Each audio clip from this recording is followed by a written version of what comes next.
This is going to be a two-part video where I talk about why I won't get Bart Ehrman on my channel. Now, some people have been asking me, will Bart Ehrman ever appear on my channel? And the answer is no. And there's a reason why I won't get Ehrman on my channel, and it has nothing to do with the $1,000 he asked for a live stream.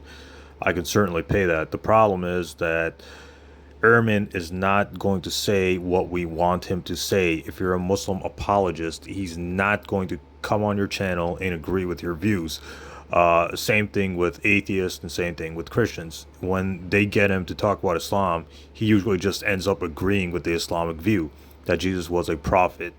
The New Testament is not reliable.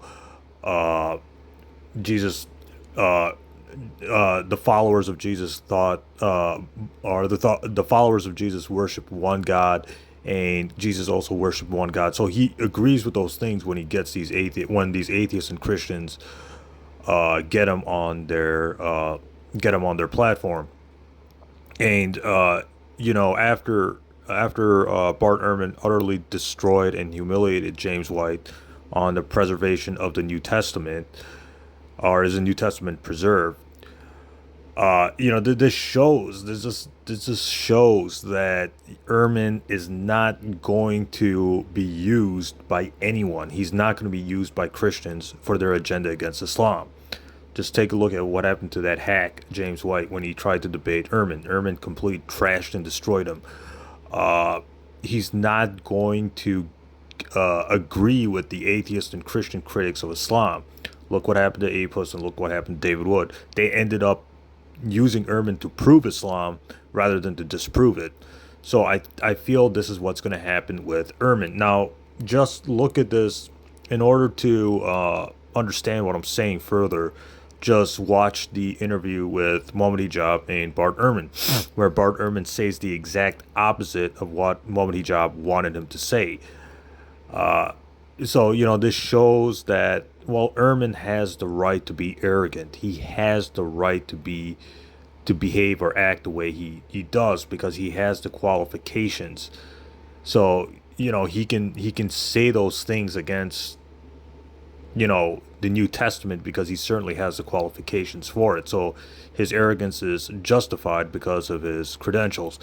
So, this is why I don't want Ehrman on my channel. I respect him. I respect the scholarship. I respect his dedication to the field of early Christianity, historical Jesus, New Testament studies. I respect all of that so much that I don't want to get him on my channel and he says something that backfires against Islam, which is not his specialty. His specialty or his area of expertise is Christianity and the New Testament, in early Christianity and New Testament, historical Jesus, etc.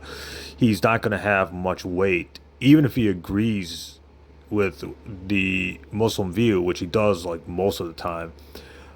He doesn't have qualifications. Now, qualifications don't necessarily mean a lot, but like if we're going to be fair with the arguments, we have to use people who have qualifications to be taken like a little more seriously in the academic realm, which is what I'm trying to do. So Ehrman is top notch. You can't go wrong with Bart Ehrman when you're trying to learn about early Christianity or use him to prove the Islamic position. You can't go wrong with that. But if you interview him, if we get him on our channel, it's going to end up like what happened with Mohammed Hijab.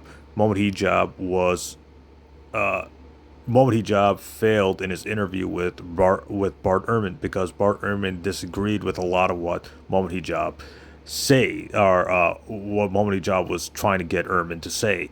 So I think this is the reason why it's better for me not to get Ehrman on my channel, even though I can certainly pay him, and that money does go to a good cause. So I don't think it's a wise idea getting Ehrman on any Muslim channel, because he's not going to, or interviewing him on any Muslim channel, because he's not going to say what we want him to say, and it's going to horribly backfire against us.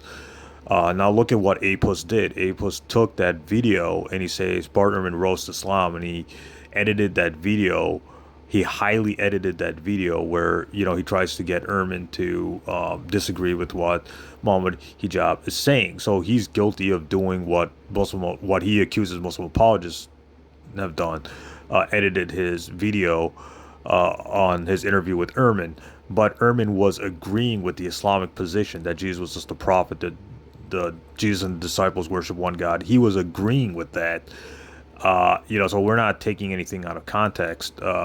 But regardless, Ehrman Ehrman did not do what Muhammad Hijab wanted him to do, and that interview backfired. And a lot of anti-Muslim critics were using that interview to try to refute Islam. So you see the problem here. You see the damage that Muhammad Hijab did when he interviewed Ehrman. He did more damage to Islam than good. So this is what's going to happen with other Muslim apologists. If they pay him the $1,000 and they get him on their live stream, he's not going to agree with your questions. He's not going to say what you want him. He's not. His answers are not going to be what you expect them to be. He's not going to just go out and say, "Yeah, Jesus is an apocalyptic prophet." He's not going to say that. He's going to say that, well, this gospel writer thought Jesus was divine, and these other counter arguments.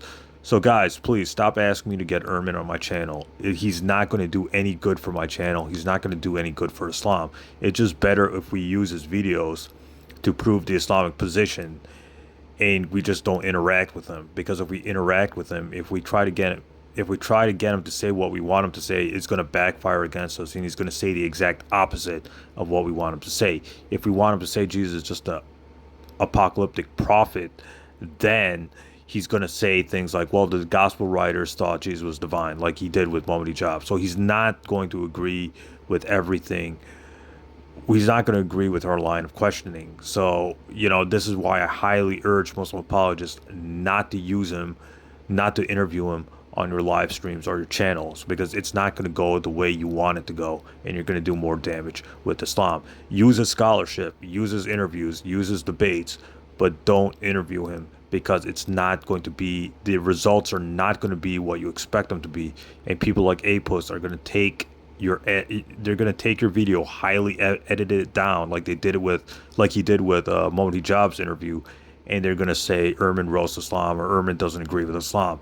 So please use his scholarship or use his material, but don't interview him. That's my humble advice when we Muslim apologists are dealing with Dr. Bart Ehrman and his scholarly works. Stay tuned. More videos coming up ahead.